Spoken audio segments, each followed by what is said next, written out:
čia per vidurį. Paduokit čia, ne? Ir žiūrėkit į kameras. Duokit man gryną orą įkvėpti. Prokurorai sakė, kažką naujo pasakė šiandien. Tai ką naujo išgirdo?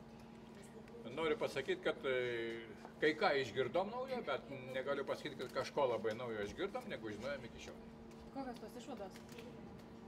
Komisijos turite menį? Ką nusprendėt komisija? Paruošim pažymos projektą rytoj. Rytoj susitarėm vėl 2 valandą sušaukti komisijos posėdį, kuriame priimsim galutinį sprendimą. Pažyma bus paruošta 2 variantais. Vienas variantas, kadangi nuomonės Seimo komisijos narių skiriasi, tai bus paruošti 2 variantai. Vienas, kad pritarti, kitas nepritarti. Rytoj mes savo posėdėje 14 valandą turim priimti galutinį sprendimą. Tai nusprendėt, kad galima apsispręsti ir be vaizdo medžiagos. Taip, kaip. Ji yra nepateikta, mes jos neturim ir nematom kol kas būdų, kaip ją išreikalauti. Gal aišku, koks balsų santykis, link ko krypstama? Ne, tikrai aš nenoriu šiandien sakyti, tai yra kiekvieno komisijos nario, kaip sąžinės, supratimo galų gale, įsigilinimo į visą šitą mūsų darbą reikalas ir kiekvienas Seimo narys, komisijos narys yra laisvas savo sprendimus. Jūs kaip manot, ar manoma priimti objektyvų sprendimą, nepamačius vaizdo įrašų?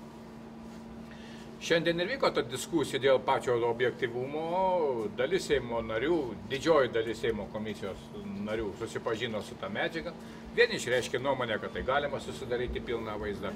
Kitiems dar liko neaiškumų, kuriuos mes šiandien bandėm, kiek tas leido mūsų laikas ir galimybės įsiaiškinti iki galo. Kaip mums pavyko, manau, parodys tik balsavimas. Kito kelio aš nematau.